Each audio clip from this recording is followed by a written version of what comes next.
প্রিয় দেশবাসী, আসসালামু আলাইকুম ওয়া রাহমাতুল্লাহি ওয়া বারাকাতুহু। আপনারা জানেন, রাজধানী শহর ঢাকা থেকে শুরু করে সিলেট, চট্টগ্রাম সহ সারা দেশব্যাপী আজকে ব্যবসায়ীদের মানববন্ধন অনুষ্ঠিত হয়েছে। রাজধানী ঢাকায় রাজস্ব ভবনের সামনে আমরা মানববন্ধনে উপস্থিত ছিলাম। আপনারা জানেন, ব্যবসা হচ্ছে একটা সর্বোত্তম পেশা। মহান আল্লাহ পাক রব্বুল আলামিন ব্যবসাকে করেছেন হালাল, সুদকে করেছেন হারাম। আমাদের প্রিয় নবীজি সাল্লাল্লাহু আলাইহি ওয়াসাল্লাম নিজেও ব্যবসা করেছেন। আমাদের দেশের ব্যবসায়ী সমাজ রাষ্ট্রীয় সকল নিয়ম কানুনের প্রতি পূর্ণ শ্রদ্ধাশীল, সরকারি বিধিবিধানের প্রতি অনুগত থেকেই সারা মাসব্যাপী ব্যবসা করে মাস শেষে সরকারকে হরেক রকমের রাজস্ব এবং ট্যাক্স প্রদান করে থাকে। কিন্তু আমরা অত্যন্ত উদ্বেগের সাথে লক্ষ্য করছি যে দীর্ঘদিন ধরে ব্যবসায়ীদের উপর 15% হারে ভ্যাট আরোপিত ছিল। যদিও সেটা ব্যবসায়ীদের জন্য অনেকাংশে কষ্টদায়ক, তারপরও তারা 15% হারে ভ্যাট আদায় করে আসছিল। গত বছর সরকারের পক্ষ থেকে এই 15%টাকে কমিয়ে 7.5% হারে ভ্যাট দেওয়ার ঘোষণা দেওয়ায় ব্যবসায়ীরা খুশি হয়েছিল। কিন্তু অতীব দুঃখের সাথে বলতে হয় যে ভ্যাটের পরিমাণ 15% থেকে নামিয়ে 7.5% করা হলেও শর্ত জুড়ে দেন যে 15% থাকাকালীন সময়ে যে পরিমাণ রাজস্ব সরকারকে জমা ব্যবসায়ীরা দিত, 7.5% করার হলেও ব্যবসায়ীদেরকে আগের মতোই সেই একই অঙ্কের ভ্যাট দিতে হবে। এটা শুনে ব্যবসায়ীরা রীতিমতো তাজ্জব, হতভম্ব, স্তম্ভিত। 15% হারে যেই রাজস্ব দেওয়া হয়েছে 7.5% হারে সেটা আমরা কিভাবে দিব? এই প্রশ্নের উত্তরে রাজস্ব বিভাগের কর্মকর্তারা প্রেসার করেছেন যে আপনাদেরকে পূর্বের অ্যামাউন্টেই দিতে হবে। সেটা দিতে গিয়ে প্রয়োজনে আপনাদের যে বিক্রয়ের পরিমাণটা বাড়িয়ে দেখাতে হবে। বিক্রয়ের পরিমাণ বাড়িয়ে দেখিয়ে হলো আপনাদেরকে পূর্বের অ্যামাউন্ট অবশ্যই পরিশোধ করতে হবে, কোনোভাবেই কম গ্রহণ করা হবে না। ব্যবসায়ীরা মর্মাহত হলেও তারা সেই অ্যামাউন্ট পরিশোধ করতে বাধ্য হয়েছিল। তারা রীতিমতো মেনেও নিয়েছিল। কিন্তু অতীব দুঃখের সাথে বলতে হয়, 1 বছর যেতে না যেতেই আবার ঘোষণা আসলো যে ভ্যাট 15% করে দিতে হবে। তাহলে এটা তো ব্যবসায়ীদেরকে পার্সেন্টেজ কমানোর টোপ দিয়ে তাদের বিক্রয়টা বেশি দেখানোর তে বাধ্য করার পরে আবার 15% দেওয়ার যে প্রেশার, এটা তো ব্যবসায়ীদের সাথে এক ধরনের চালাকি, প্রতারণা, যেটা ব্যবসায়ীরা অন্তত পক্ষে সরকারের কাছে আশা করেনি। ব্যবসায়ী সমাজের সাথে এই ধরনের আচরণটা সুন্দর হয়নি, উচিত হয়নি। ব্যবসায়ীরা সরকারের সহযোগী, সরকারের প্রতিপক্ষ নয়।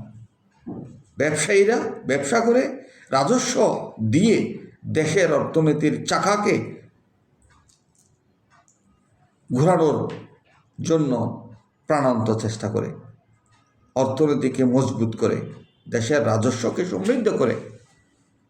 তার বিনিময়ে সরকারের পক্ষ থেকে বারবার ব্যবসায়ীরা প্রতারিত, অপমানিত, লাঞ্ছিত। আমরা এটা সরকারের কাছে আশা করিনি। আজকে ব্যবসায়ীদেরকে মনোযোগ দিয়ে ব্যবসা করার সুযোগ দেওয়া হচ্ছে না, তাদেরকে পদে পদে মানসিক টেনশনের মধ্যে ফেলে, চাপের মধ্যে ফেলে তাদের মনোযোগকে ব্যাহত করা হচ্ছে, যেটা শুধু ব্যবসায়ীদের জন্য ক্ষতি নয়, সমগ্র জাতির জন্য ক্ষতি, রাষ্ট্রের জন্য ক্ষতি। আমরা আশা করব সরকার ব্যবসা বান্ধব আচরণ করবে, ব্যবসায়ীদের সাথে নিপীড়নমূলক, হয়রানিমূলক, পেরেশানিমূলক আচরণ যতই করা হবে দেশের অর্থনীতি ততই বিপর্যস্ত হবে। কারণ ব্যবসায়ীরাই হচ্ছে দেশের সমৃদ্ধির নিয়ামক শক্তি। আজকে হঠাৎ করে দেখা যায় রাজস্ব বিভাগের একটা টিম গিয়ে কোনো একটা ব্যবসা প্রতিষ্ঠানে হঠাৎ করে তারা হানা দেয়, হানা দিয়ে সেখানে একটা ভীতিকর পরিবেশ সৃষ্টি করে, তাদের প্রয়োজনীয় কাগজপত্র জব্দ করে নিয়ে আসা হয়, এমন একটা পরিস্থিতি সৃষ্টি করে যেন তারা জঙ্গিবাদের আস্তানায় হানা দিয়েছে, তারা অবৈধ ব্যবসায় হানা দিয়েছে, যেটা ব্যবসায়ীদের জন্য অত্যন্ত অসম্মানজনক, লজ্জাকর, অপমানজনক। মনে রাখতে হবে ব্যবসায়ীরা দেশের প্রাণ, অর্থনীতির প্রাণ। ব্যবসায়ীদেরকে হয়রানি করলে, পেরেশানি করলে, লাঞ্ছিত করলে এটা এক ধরনের দেশের বিরুদ্ধে ষড়যন্ত্র হিসেবে প্রতীয়মান হবে। আমরা বলতে চাই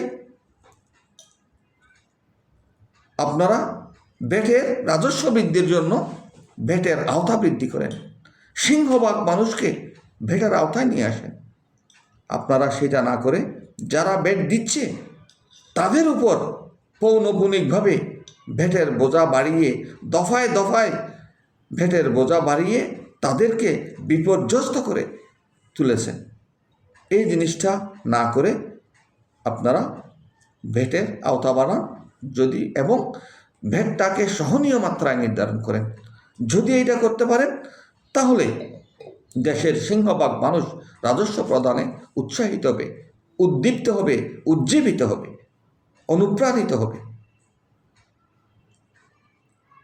এবং দেশের রাজস্ব বৃদ্ধি পাবে। পরিশেষে শুধু আমরা এটা বলতে চাই, ব্যবসায়ী সমাজের পক্ষ থেকে আপনারা ব্যবসায়ীদের প্রাণের দাবি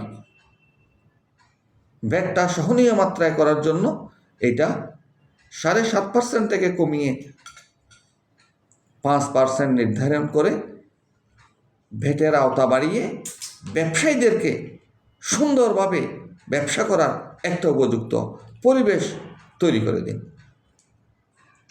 ব্যবসায়ীদের কথা শুনুন, তাদের দাবিকে সম্মান করুন। আর যদি ব্যবসায়ীদেরকে অপমান করা হয়, ব্যবসায়ীদেরকে লাঞ্ছিত করা হয়, ব্যবসায়ীদের সম্মানহানি করা হয়, তাহলে ব্যবসায়ীরা যদি ক্ষোভে ফুলে ফেঁপে ওঠে, যদি ব্যবসায়ীদের ধৈর্যের বাঁধ ভেঙে যায়, সেটা কখনো জাতির জন্য সুফল বয়ে আসবে না। ব্যবসায়ীরা ব্যবসা ছেড়ে দিয়ে রাস্তায় নেমে আসবে, দুর্বার আন্দোলন গড়ে তুলে সরকারকে তাদের দাবি মেনে নিতে বাধ্য করবে। অতএব অপরিণামদর্শী আচরণ ব্যবসায়ীদের সাথে না করে তাদের সাথে অভিভাবক সুলভ আচরণ করার উদাত্ত আহ্বান জানিয়ে এবং একটা ন্যায্য ভ্যাট নির্ধারণ করার আহ্বান জানাচ্ছি, এবং প্রিয় দেশবাসীর প্রতি আবেদন জানাচ্ছি, আপনারা ব্যবসায়ীদের এই যৌক্তিক আন্দোলনে পাশে থাকবেন, উৎসাহিত করবেন, অনুপ্রাণিত করবেন। ব্যবসাকে উন্নয়ন করার জন্য দেশব্যাপী ব্যবসা উন্নয়নে আপনারা সমর্থন দেবেন। পরিশেষে সরকারের প্রতি উদাত্ত আহ্বান জানাচ্ছি, এই বিষয়টা সহানুভূতির সহিত দেখে দেশের রাজস্ব বৃদ্ধিতে ভূমিকা রাখুন। সবাইকে অনেক অনেক ধন্যবাদ। আসসালামু আলাইকুম। ওয়া রাহমাতুল্লাহি ওয়া বারাকাতুহু।